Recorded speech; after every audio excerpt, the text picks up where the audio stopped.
declarados hijos, Señor. Es un privilegio, Señor, que a veces nos saltamos, Señor. Ayúdanos a comprender esa verdad en nuestra vida, Señor, esa verdad espiritual en nosotros, Señor. Y guíanos hoy en tu palabra, Señor, a través del mensaje, Señor, que siempre es de bendición para nosotros, Señor. Abre nuestros oídos, Señor, nuestro corazón espiritual, Señor, para sembrar esa palabra y que dé fruto, Señor, en nosotros, Señor. Y llévanos a entender el propósito de lo que tú nos predicas el día de hoy, Señor, en el nombre de Jesús. Amén y amén. Den un aplauso al Señor.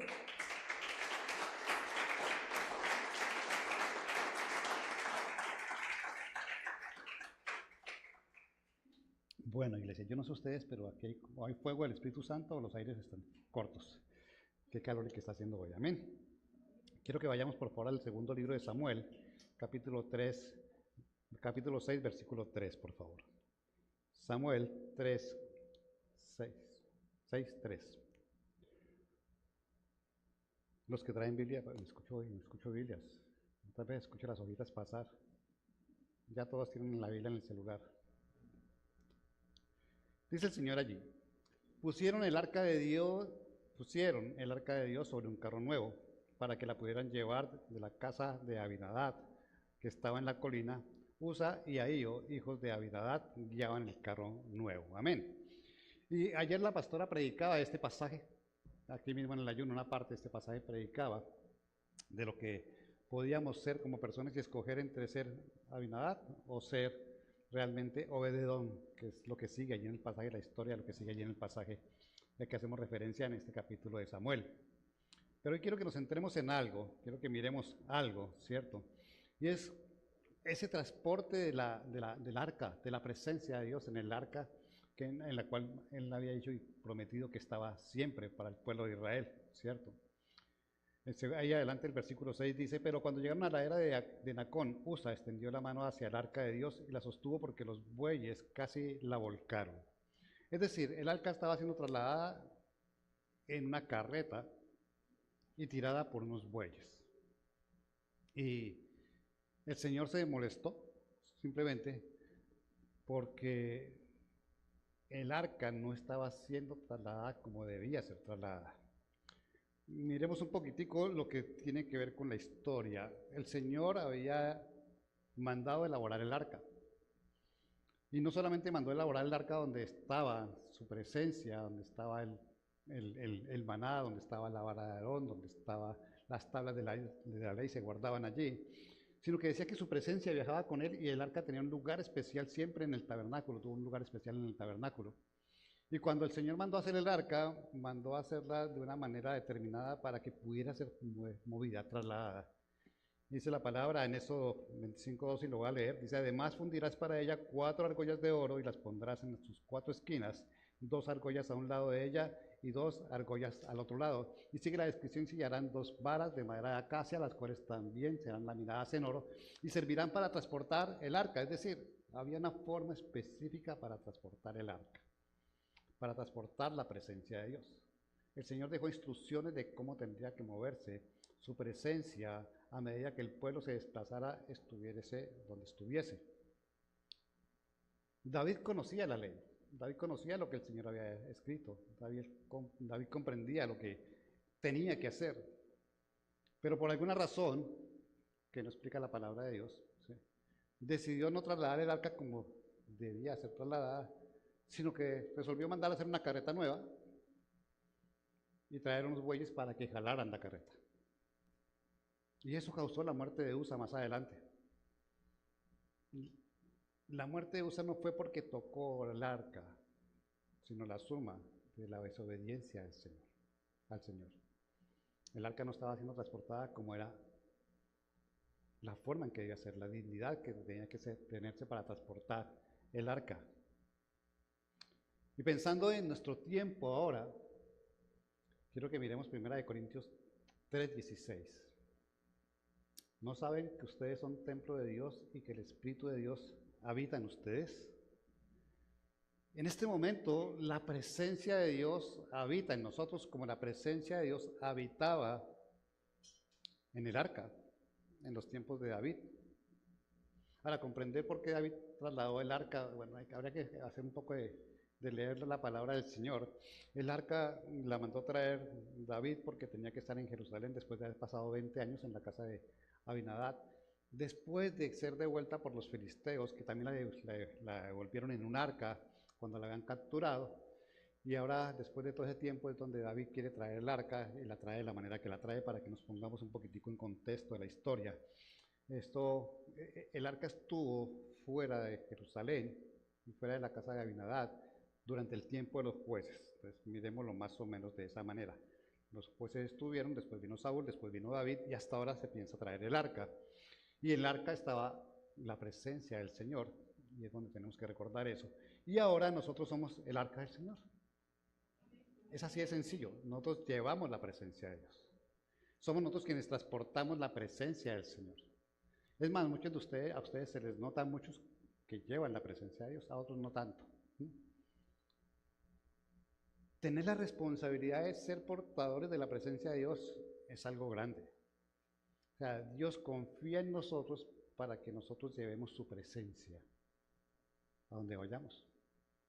Dios confía en nosotros para que se note, ¿cierto?, ese poder que hay en la presencia de Dios en nosotros. Y nos escogió para eso, nos llamó para que fuéramos esas personas que lleven la presencia del Señor. Es más, segunda de Corintios 5, 17 dice, de modo que si alguno está en Cristo, nueva criatura es, las cosas viejas pasaron, ahora han sido hechas nuevas. Y eso quiere decir que consiguió el Señor una arca nueva también para llevar, una carreta nueva para llevar su presencia. Somos la carreta que transporta la presencia del Señor. Hemos sido hechos de nuevo. Somos criaturas nuevas, creación nueva, hijos de Dios. Llamados a ser transformados, ya no somos una carreta vieja, esa carreta vieja se desapareció para que apareciera una nueva que transporta la presencia del Señor. Y cuando digo que somos la carreta nueva, escuché varios amén, ¿cierto? Pero ¿será así como el Señor quiere que sea transportada su presencia? Si al Señor le gustó que a pesar de que era nueva, la carreta fuera transportado en una carreta nueva, ¿será que le gusta que nosotros seamos esa carreta nueva para transportar su presencia? La carreta no era digna, a pesar de ser nueva, a pesar de no ser usada, a pesar de que no estaba manchada, que no estaba sucia, ¿cierto? Pues el Señor espera de nosotros lo mismo, que no estemos sucios, que no estemos manchados. Y nos preparó para ser realmente quienes llevemos su presencia. Nos limpió, dice la palabra, al recibirlo como Señor y Salvador, para poder transportar su presencia. ¿Has pensado alguna vez en eso? ¿En que donde tú vas va la presencia de Dios? ¿O siquiera lo has meditado alguna vez? No es porque muchas veces, no digo muchas, sino generalmente no somos conscientes de que somos transporte de la presencia de Dios en nosotros. El Espíritu Santo vive en nosotros, está con nosotros. Y el mismo Señor nos dice que a donde vayamos Él estará con nosotros todos los días hasta el fin del mundo. Tenemos una responsabilidad grande. Y para que lleváramos la presencia nos llamó, nos separó, nos santificó, para poder ser portadores de la presencia de Dios. Yo no puedo ir como cristiano por todo este mundo, a mi trabajo, en mi casa, en mi familia, en el transporte, en la calle, en el sitio público donde estoy, sin tener conciencia de que Dios va conmigo.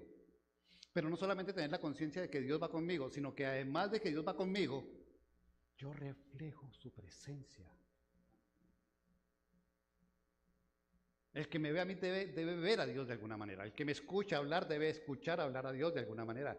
El que ve mis obras debe ver en mis obras lo que Dios dice que tengo que hacer, porque Él dice que me preparó para buenas obras. ¿Cómo estoy yo como ese transporte de la presencia de Dios? Es una buena pregunta para hacernos el día de hoy. El Señor está preparando a su pueblo para su venida. Nos está listando. Y una de las primeras cosas que el Señor quiere hacer es que tomemos conciencia de quiénes somos y del propósito para el cual fuimos llamados. Dios no te llamó simplemente para salvarte. Dios te llamó para dar testimonio de Él. Dios te llamó para que seas instrumento de Dios, porque recibes una bendición para bendecir a otros con la bendición de haber sido llamado por Cristo. Por eso nos manda a ser discípulos, como decíamos ahora. Porque damos de lo que hemos recibido. El Señor nos bendice para bendecir. Y tenemos que tener conciencia de eso. Amén. Así que hay unas condiciones que tenemos que cumplir para poder ser transportadores de la presencia de Dios. ¿Sí? Voy a nombrar simplemente. Podríamos detenernos a estudiar cada una de ellas, pero las voy a nombrar nada más. El Señor te llamó a ser santo. Y estos días hemos hablado de la santidad dentro de nuestra casa, en nuestras clases que dictamos, en los discipulados. La santidad es un llamado que no tiene que confundirse con no pecar. ¿Cuántos pecaron hoy ya? Los demás son santos, santos, resantos. Todos hemos pecado ya hoy. No sean sinvergüenza. Pueden ser sinvergüenza. El Señor dice que ya no tendremos vergüenza. O sea, pueden ser sinvergüenzas, ¿cierto? Y decir que sí, hemos pecado o no hemos pecado. Hemos pecado, nuestros pensamientos. ¿Cuántos llegaron tarde al servicio hoy? Eso es pecado. Eso es dar mal testimonio. Empezando por ahí, sin pensar que han pensado lo que han hecho, lo que han dejado de hacer, porque también dejar de hacer las cosas buenas que podemos hacer es pecado. Eso también es pecado. Pero nosotros somos llamados a ser santos, y santos es separado para Dios. Lo del pecado es una cosa que viene después. El primer llamado que nos hace el Señor es a santidad, es decir, lo separo para mí. Para poder llevar la presencia de Dios tengo que estar separado. Ah, chévere, todos aquí somos santos porque somos separados. ¿De qué? Porque sabemos a dónde nos pone el Señor. Nos separó para entrar en el reino de los cielos. Pero ahora es de qué somos separados. ¿De dónde nos sacó para separarnos? Del mundo. Y entonces, para llevar la presencia de Dios, para ser testigo del Señor, yo voy a estar separado del mundo. Y digo separado, no aislado, que son dos cosas distintas. Nos movemos en este mundo, vivimos en este mundo, pero no somos de este mundo. Y el Señor nos lo deja claro, ¿cierto? Porque si no, ¿a quién le daríamos testimonio? ¿A quién le reflejaríamos la presencia del Señor? Pero sí quiere decir que tenemos que estar lejos de las cosas de este mundo, que es un enemigo de Dios, y preferir siempre las cosas del reino de los cielos. Amén, iglesia. ¿Saben por qué no vinieron muchos el miércoles? Jugaba el Junior. Primero el Junior, después, es que el Junior es mi papá, después mi Padre Celestial. En ese orden tenemos las cosas, en ese orden de cosas tiene la iglesia. Junior mi papá, después mi otro papá, y lo vimos el miércoles. Y ahorita viene el campeonato mundial de fútbol, y primero mi papá es fútbol y después mi papá celestial. Y podemos tener claridad de que no es lo que el Señor quiere, Él ocupa el primer lugar en nuestra vida en absolutamente todo. Debe ser así. Y nos cuesta decir amén porque sabemos que mentimos al decir así sea. ¿Qué es lo que significa amén? Yo no le voy a decir amén a eso, pastor, porque no es así para mí. Porque me comprometo y no me quiero comprometer a perderme un partido de la Selección Colombia que lo pongan un miércoles a las 7 de la noche. Tomamos esa actitud. Pero yo estar por encima de un partido de la Selección Colombia un miércoles a las 7 de la noche, nos guste o no nos guste. La vida del cristiano es una vida sacrificial en algunas cosas. Gracias por los que dicen amén. Nos cuesta decir amén, porque es un compromiso. Dios nos llamó. Como dije ahorita, nos seleccionó entre 8.000 millones de personas. Es un privilegio. Para luego decirle, no me importa que me hayas llamado, hay cosas más importantes que hacer que atenderte a ti. Nada es más importante que nuestro Dios. La obediencia es necesaria para poder llevar su presencia. No podemos desobedecer las cosas de Dios y decir que soy portador de la presencia de Dios. Cuando desobedezco, hago lo que a Él no le agrada. Y cuando hago lo que no le agrada, Él no va donde yo hago lo que a Él no le agrada. Puede estar conmigo, pero no estará a mi lado. Andamos en paralelo, como yo les digo siempre. Él va allá, yo voy acá, pero entre Él y yo puede haber kilómetros de distancia espiritual, porque yo estoy haciendo lo que no le agrada a Él. Él cumple su palabra, Él está conmigo. El problema es que yo no estoy con Él. Y tenemos que mirar nuestra vida de una manera, donde si somos portadores y comprendemos que somos portadores de la presencia de Dios, que somos esa carreta nueva que Él hizo para llevar su presencia, tenemos que cumplir con ser santos, con ser obedientes, con tener temor del Señor. Y no hablo susto, no hablo miedo, hablo temor. Temor significa respeto y reverencia al Señor. Respeto por Él, por eso hablo que quien llega tarde está respetando al Señor. El Señor te invita a una comida que es su pan de vida, su palabra. Te invita a tener un momento de coinonía en medio de la alabanza. Y yo llego a las 8:30, a las 9:30, a las 10:30, perdón, porque simplemente lo de la alabanza no es importante. Y después de la alabanza vienen los diezmos, menos todavía. Me llego cuando esté empezando el mensaje. Y no es así, iglesia. O sea, usted tiene que ir a trabajar, le ponen un horario. Y usted le cumple a un jefe terrenal, porque de ahí depende su sueldo.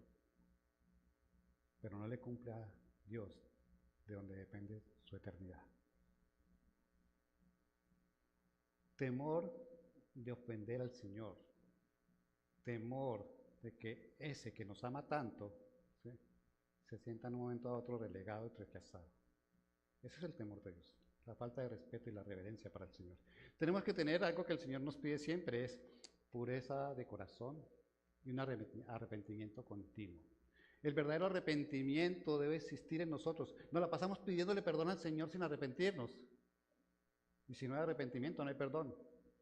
O sea, esa suma de pecados se está acumulando para que el día que estemos en la presencia de Él, Él nos diga, pero ni siquiera pediste perdón. No hubo un arrepentimiento verdadero. Y tu corazón no es tan puro como piensas que es.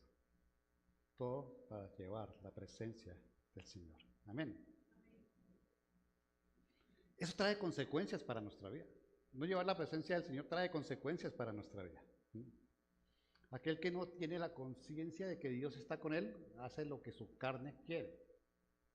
¿O no? ¿No lo han vivido nunca?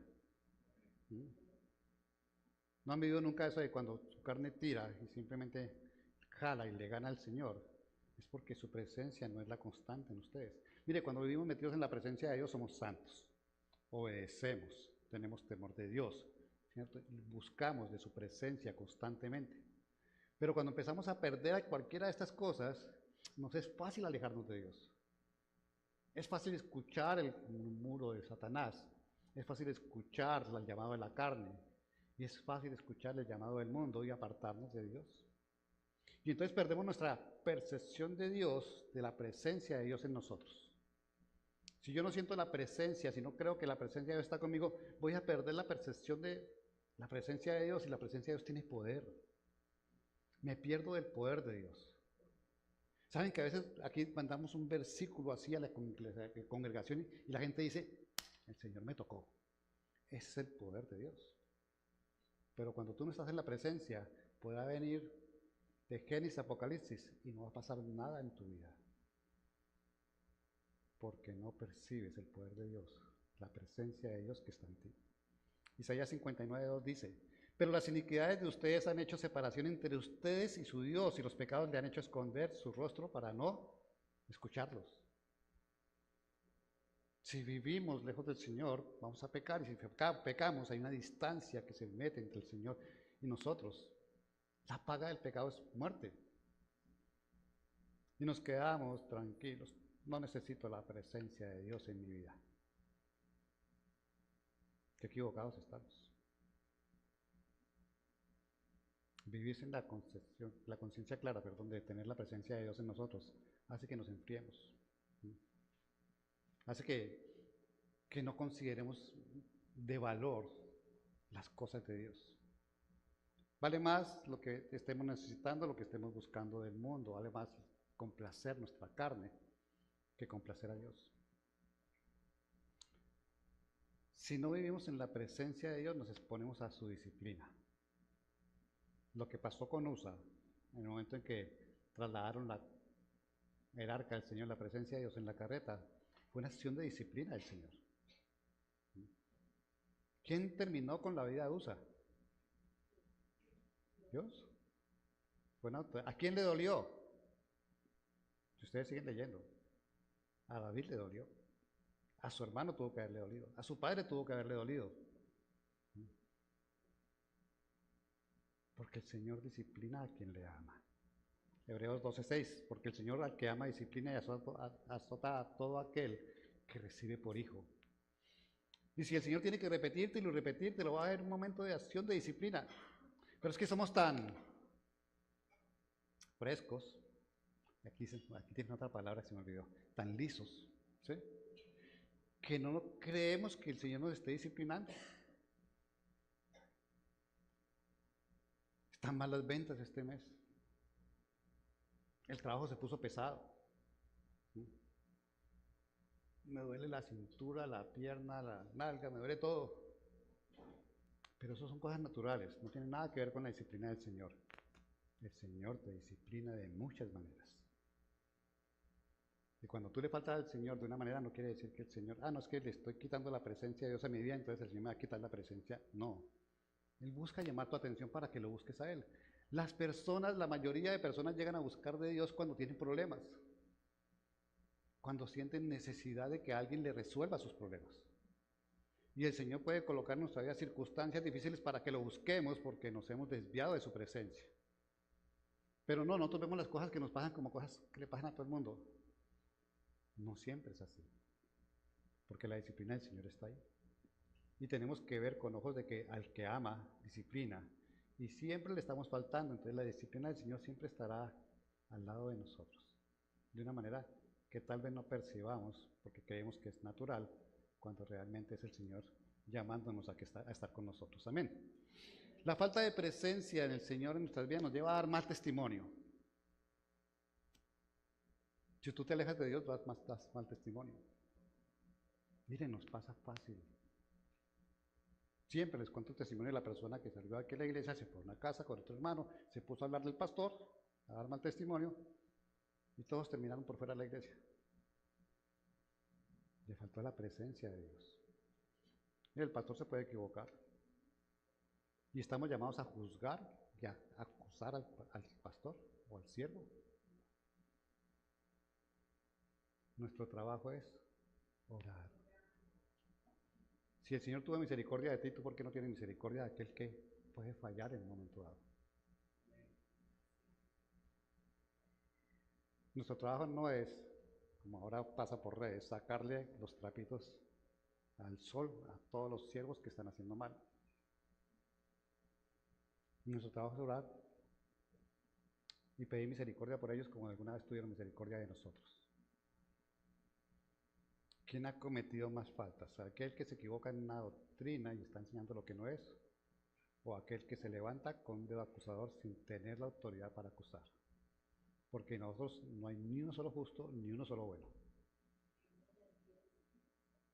Entonces nuestro trabajo es orar y pedirle al Señor que Él tome el control de la situación, que enderece el camino de aquel que se equivocó y que tenga misericordia como la tiene de nosotros. Amén. Damos mal testimonio del Señor. Damos mal testimonio del Señor hablando lo que no es. ¿Cuántos dicen mentiras? ¿Cuántos dijeron mentiras esta semana? Oye, eso sí lo puedo aceptar, que eso sí soy sincero, dije mentiras. ¿Cuántos decimos mentiras? Y la mentira es pecado. Y los mentirosos no entrarán en el reino de los cielos. Los que practican la mentira, voy a aclarar, el versículo dice claramente que los que practican la mentira no entrarán en el reino de los cielos, es decir, los que se la pasan diciendo mentiras, diciendo lo que no son, o hablando lo que no es. Y cuando lleguen allá dirán, pero Señor, Señor, yo eché demonios y profeticé y sané en tu nombre, pero no te conozco. Los que practican la mentira no entrarán en el reino de los cielos. Así de grave es la mentira, pero nosotros no importa, digamos mentiras. Mientras no cause ningún efecto, está causando un efecto en el mundo espiritual. Damos más testimonio. Y eso que es cristiano y lo pillan en mentiras. La presencia de Dios es importante. La falta de la presencia, la conciencia de la presencia de Dios hace que nos estanquemos espiritualmente. La palabra de Dios dice que tenemos que trabajar para llegar a la estatura de Cristo, aumentar en conocimiento y sabiduría para buscar la estatura de Cristo. Es decir, estamos en un continuo crecimiento porque al Señor no lo vamos a alcanzar nunca. Su estatura es inalcanzable para nosotros. Pero estamos en un continuo crecimiento en nuestra comunión, en nuestra relación, en su palabra, en la revelación de la palabra. Es nuestro trabajo. Pero si volvimos al Señor, llegamos al Señor, nos santificamos con el Señor, nos separamos para el Señor, pero nuestra vida llegó hasta ahí. Me enseñaron en el discipulado lo que es salvación, redención, justificación, y ya. Eso es todo lo que necesito porque además soy salvo por gracia. ¿Y tu crecimiento? El que no se alimenta de la palabra no crece. El que no se alimenta se queda enano, y Dios no tiene hijos enanos. Debemos crecer. No puede ser el mismo que recibió a Cristo hace 1 año, 6 meses, 5 años, 10 años y te va a seguir igual. Debe haber un crecimiento y una madurez espiritual. El Señor separa claramente que hay maduros espirituales y hay bebés espirituales. Y no puede ser un bebé toda la vida. Tiene que haber un crecimiento. Y te estancas espiritualmente cuando no te alimentas de la palabra de Dios. Cuando no tienes conocimiento de la palabra de Dios, cuando no ves la revelación de la palabra de Dios, cuando no entiendes que Dios te habla cada vez que lees su palabra, que escuchas un mensaje. Eso es para otros. Esa palabra es para mi hermana, esa palabra es para, no sé, la palabra es para ti. Si la escuchaste, primero ponla en tu corazón y después mira a ver si la puedes compartir para que alguien más toque su vida con esa palabra. Eres una carreta nueva. El Señor te hizo nuevo. A todos nos hizo nuevos. ¿Cuántos de aquí son nuevas criaturas? ¿Cuántos han dejado ya todo lo viejo, ¿sí?, para empezar a vivir todo lo nuevo? Algunos son nuevas criaturas, pero no han dejado lo viejo. Todo lo viejo ha pasado. No lo digo yo, lo dice el Señor. Incluyendo lo que yo era. Incluyendo lo que yo era. A eso es lo que se refiere el Señor. Todo lo viejo ha pasado. Se refiere a nosotros mismos, es a la persona. Todo lo que yo era, lo viejo que yo era, lo que estaba formado en mí, ya ha cesado. Siempre lo digo, no me haga con el cuento de que se le salió el viejo hombre, porque entonces nunca ha nacido de nuevo. Si conservas lo viejo, estás contradiciendo la palabra de Dios, porque el Señor dijo, todas las cosas son hechas nuevas. He aquí, todo lo viejo ha pasado. Ahí, ella también me dice que sí. Y entonces, si hemos hecho hechos nuevos, si no, estamos sin mancha y sin arruga porque recibimos al Señor, deberíamos llevar la presencia de Dios de una manera fácil. Pero está bien, aceptemos si la palabra de Dios acepta. Vivimos en esta carnecita. Vivimos en este mundo. Y tenemos al príncipe de este mundo susurrando a nuestro oído. ¿Es excusa para fallarle al Señor? Porque el Señor venció al mundo, lo decíamos ayer. El Señor venció a Satanás, está bajo sus pies, ¿cierto? Y esta carne que vive en constante lucha, el Espíritu Santo también la vence. O si no, no habría obra del Espíritu Santo en nuestra vida. Están vencidos, por lo tanto, debería ser más fácil llevar la presencia de Dios. Cada vez deberíamos ser más fieles y más apegados a Dios. Cada vez debería ser la distancia entre el Señor y nosotros más estrecha y no más amplia. El Señor dice que en los últimos tiempos la iglesia se enfriará.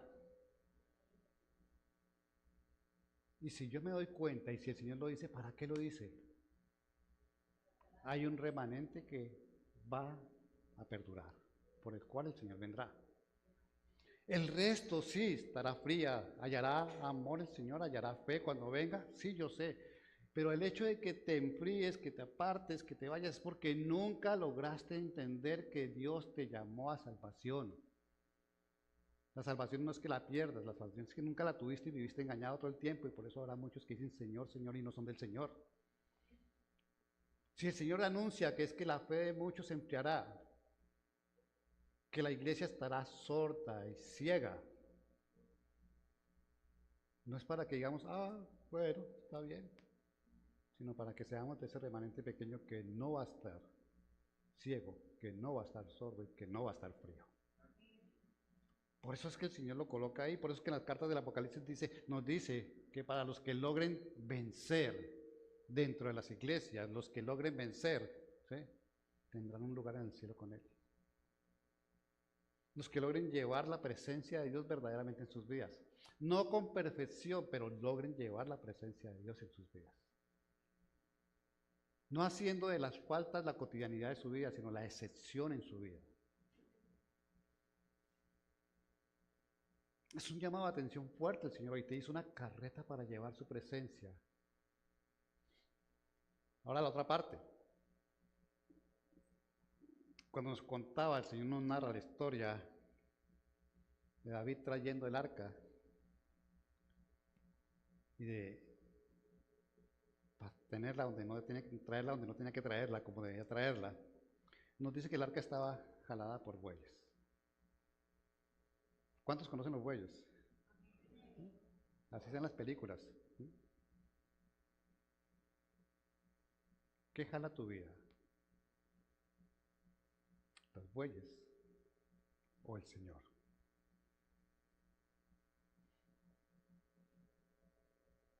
Cuando los filisteos años atrás habían tomado el arca, y cuando tomaron el arca, les llegó una plaga de ratas y de tumores. Y consultaron a sus sacerdotes y les dijeron, hay que devolverle el arca, y hay que devolverle el arca con unos oro en forma de tumores, con unas ratas de oro. Hay que ponerla en una carreta, igual que hizo David, y hay que ponerle unos bueyes. Una carreta nueva también y unos bueyes que nunca hubieran sido usados.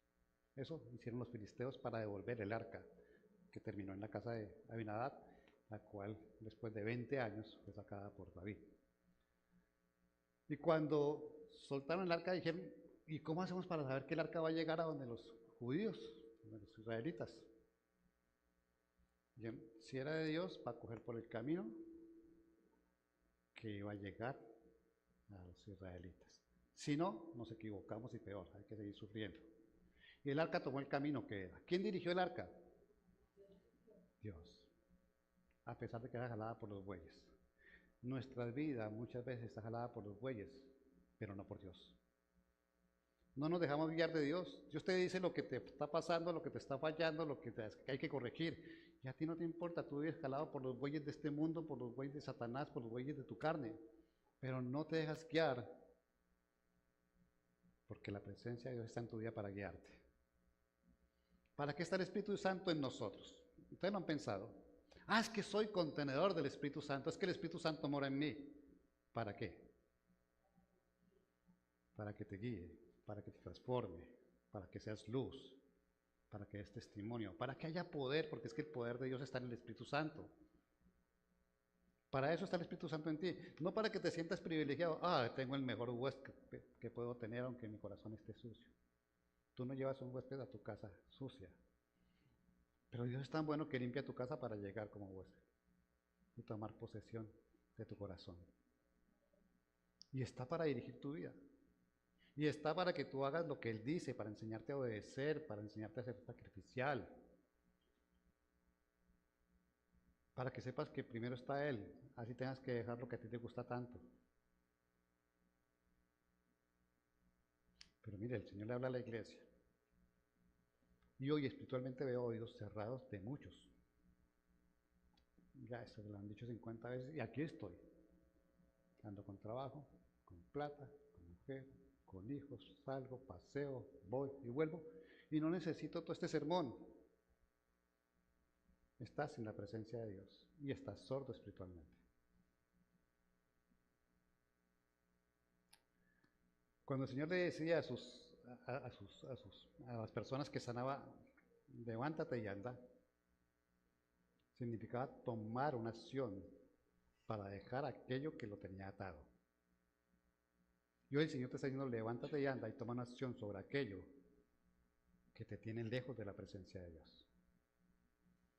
Hoy no te está haciendo ver que estás paralizado en este mundo, en tu carne y con el susurro Satanás en tu oído, para que te quedes ahí y que no ha pasado nada. Hoy no te está diciendo, mira, hay unas condiciones que tienes que tener para llevar la presencia de Dios y tú te das cuenta que no las estás cumpliendo y dejar igual. No es para que las tengas en cuenta y para que las traigas a tu vida, para que la presencia de Dios se note en ti. Cuando tú abres tu boca, fluya el amor de Dios para otros. Algunos tomamos la acción opuesta, ¿no? Es que el Señor es fuego consumidor y abro mi boca para aplicarlo sobre todo pecador.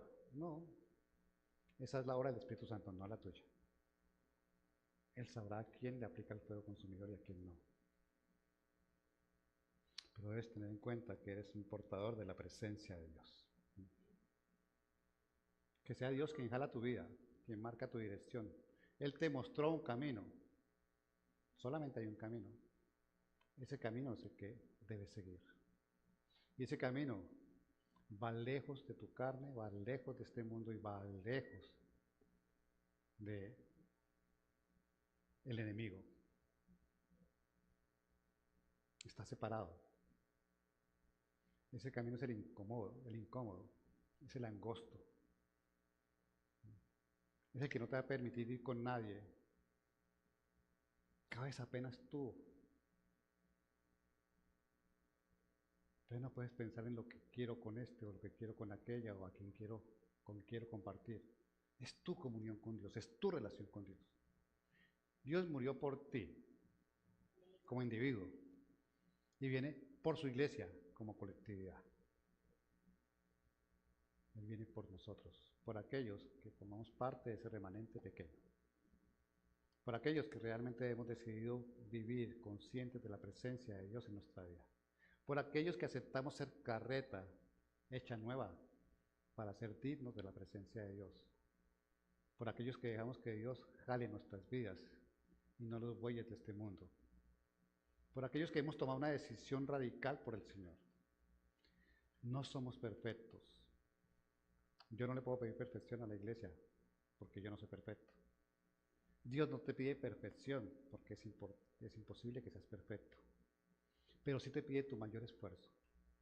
Por eso Dios conoce tu corazón y examina tu corazón para que sea en Él donde vea la intención. Pecaste. Bueno, pero mi intención no era pecar, las circunstancias me llevaron. El Señor lo entiende, pero pequé y que el Señor crea que fueron las circunstancias. No, el Señor sabe realmente qué fue lo que pasó y lo conoce. Y a Dios no lo engaña nadie.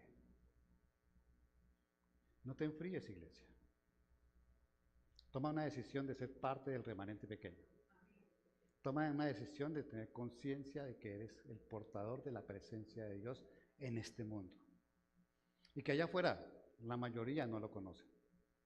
Y que tienes que vivir en esa relación con estas personas dejando que Dios se refleje. Si hay algo que te incomode del mundo, tienes que apartarte del mundo. Si en las reuniones de tu trabajo empiezan a hablar mal del Señor, empiezan a despotricar de los pastores, de la iglesia, de los sistemas de este mundo que tienen que ver con la relación con Dios, apártate. Si no tienes el valor de argumentar, apártate. Si empiezan a hablar de un doble sentido, apártate. Si escuchas malas palabras de una persona que es mal hablada, no la escuches. Pero nos reímos de eso, participamos con malas palabras. Aceptamos que critiquen a todo el mundo. Es más, colaboramos. No, es que eso sí, ese pastor de allá. Yo que soy cristiano, me imagino, yo me sé todo el cuento completo. Nada. Eso se llama chisme. Levántate a formar parte de los llamados verdaderamente para Dios, de los separados para Dios, de los que aman a Dios sobre todas las cosas. De eso se trata nuestra relación con Dios. Si tuviste el privilegio de ser llamado, ten el privilegio de sostenerte en el llamado. ¿Saben por qué te llamó Dios? ¿Sabes por qué te llamó Dios? ¿Saben por qué Dios nos llama? ¿Ustedes creen que Dios se equivoca? Es Dios. Él no se equivocó al llamarte. Los que nos equivocamos cuando aceptamos el llamado y no lo sostenemos somos nosotros. Él confía, nos ve la capacidad de ser sus hijos, de formar parte de su iglesia. Nos dio todo para hacerlo, pero yo soy el que decido si lo hago o no. Él no se equivocó. Él te llamó a formar parte del cuerpo de Cristo. Él te llamó a ser cambiado y transformado. Él te llamó a que seas casa del Espíritu Santo de Dios. Que tú no lo hagas, que tú no lo quieres, que tú no lo aceptas, sino de acuerdo a tu conveniencia, es tu decisión, no es la decisión de Dios, porque Él no se equivocó al llamarte a ser cristiano, a reconocer a Jesús como Señor y Salvador. Y tal vez te estás equivocando hoy al tener una relación a medias, porque si estamos con Dios, En él la luz y la oscuridad no tienen nada que ver. No hay grises. No hay términos medios. Hay procesos de aprendizaje que nos encaminan a estar más cerca de él cada vez. Pero no a que nos quedemos estancados o a que vayamos y volvamos, porque no es lo que Dios quiere. Decide que, iglesia, hoy estás callada, algunos están bravos, otros están tristes, y algunos toman esto como una palabra de esperanza porque Dios me conoce y sabe que me hace falta y con esto me invita a cambiar y a ser transformado. Forma parte de los últimos. Y si te incomoda la palabra de Dios, amén, porque dio en el clavo, dio en el clavo, dio en el blanco. Y si sientes que hoy te dio palo, amén, porque te lo merecías, o si no, no lo sentías. Te ama tanto el Señor que te está disciplinando hoy desde el altar. Pero lo hace con tanto amor que te está diciendo, es que te amo y quiero que estés a mi lado. Es que te amo y quiero que seas portador verdaderamente de mi presencia. Es que te amo y quiero que me vean a mí en ti. Porque eso es lo que está diciendo el Señor hoy. Es que te amo y sé consciente de que así como yo estoy en tu vida, afuera hay alguien que no quiere que yo esté en tu vida. Solo quiero que vuelvas. Que si paraste, empieces a avanzar de nuevo. Que si te cansaste, me pidas un nuevo aliento, que yo te doy un nuevo aliento. Que si te fallaron las fuerzas, yo renuevo tus fuerzas. Que si te falta la fe, simplemente escuche mi palabra y fortalece tu fe. No te voy a dar más, ya la tienes, solo fortalécela. Y deja que yo haga de ti la persona que yo quiero que seas, dice el Señor. Amén, iglesia. Pónganse de pie, por favor.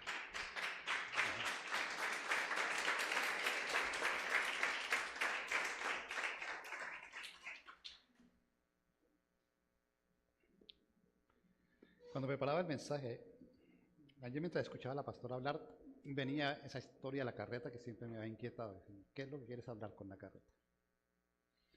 Y entonces dijo el Señor, mañana vamos a echar carreta. Y hoy hablamos de la carreta. Mírate como una carreta nueva para estrenar la presencia de Dios. Porque no eres nuevo para nada más. No te hizo nuevo para cargar con tu carne, ni con el mundo, ni con Satanás. Es para llevar la presencia de Dios. Hay un uso exclusivo en esta carreta que el Señor hizo de ti. Es exclusivamente para la presencia de Dios. No puedes cargar otra cosa en lo que Dios ha hecho de ti. En la elección que Dios hizo y en el trabajo que hizo en ti. No te limpió, no te cambió, no te dejó tu vida vieja atrás para otra cosa que para que seas quien cargue su presencia, quien lleve su presencia. No puedes aprovechar para decir me limpió y soy más bonito. No, es para la presencia de Dios. Solo por eso el Señor te escogió. Solo por eso te hizo una carreta nueva. Solo por eso debes sentirte privilegiado y no quitar la presencia de esa carreta nueva. Nunca. Porque Él está ahí contigo, lo prometió, hasta el último de tus días. No lo saques por momento y subas otras cosas a la carreta que Él escogió, a la carreta que Él hizo de ti. Él merece tu fidelidad, porque Él es fiel contigo todo el tiempo. Cierra tus ojos. Padre, y damos gracias, Señor. Espíritu Santo, y ministra, Señor, sobre tu iglesia, Señor. Haz a tu iglesia consciente, Señor, de su presencia en ella, Señor. Haz a tu iglesia, Señor, declararse verdaderamente santa para ti, Señor. Que tu iglesia, Señor, entienda lo que es un llamado a la santidad, Señor. A ser separados, Señor, a ser apartados, Señor. Que tu iglesia, Señor, realmente mire que hay un decreto tuyo, Señor, que hay unas ordenanzas tuyas, que hay unas leyes tuyas, Señor. Que si te recibimos como Señor que gobierna nuestra vida, debemos obedecer, Señor. Lleva a tu iglesia a la obediencia, Señor. Lleva a tu iglesia, Señor, a creer, Señor, que lo que tú nos mandas, Señor, es para nuestra propia conveniencia, Señor. Dale temor de faltarte, Señor. Dale temor a tu iglesia hoy, Señor. Que haya una reverencia con las cosas tuyas, Señor. Que haya un respeto por las cosas tuyas, Señor.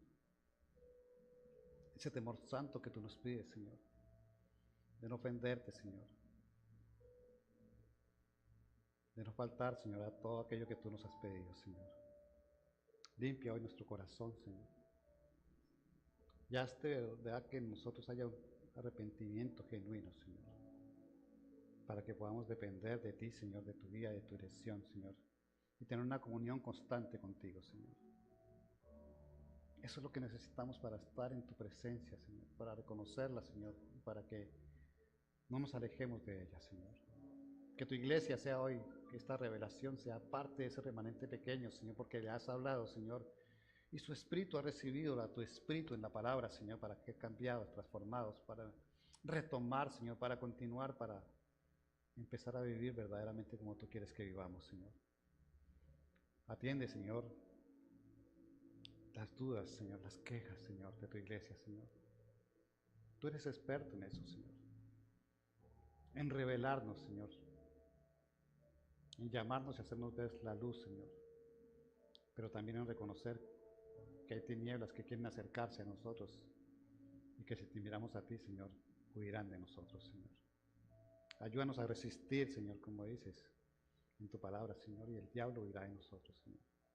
Ayúdanos a resistir a un mundo que está vencido, que está contaminado y que está condenado, Señor. Y doblega nuestra carne, Señor, para que seas tú siempre el primero, Señor, en todo en nosotros. Es lo que te pedimos hoy, Señor. Es lo que te pedimos que ministres sobre nosotros, Señor. Fuerza, valor, decisión, ser radicales, Señor. Es lo que nos quieres entregar, lo que nos quieres dar, Señor. Está a disposición de nosotros si lo queremos, Señor. Ayúdanos a decidir, Señor, siempre por ti. Y dejar atrás a aquellos, Señor, que somos llamados en nuestra carne, Señor, a colocar por encima de ti, en el nombre de Jesús.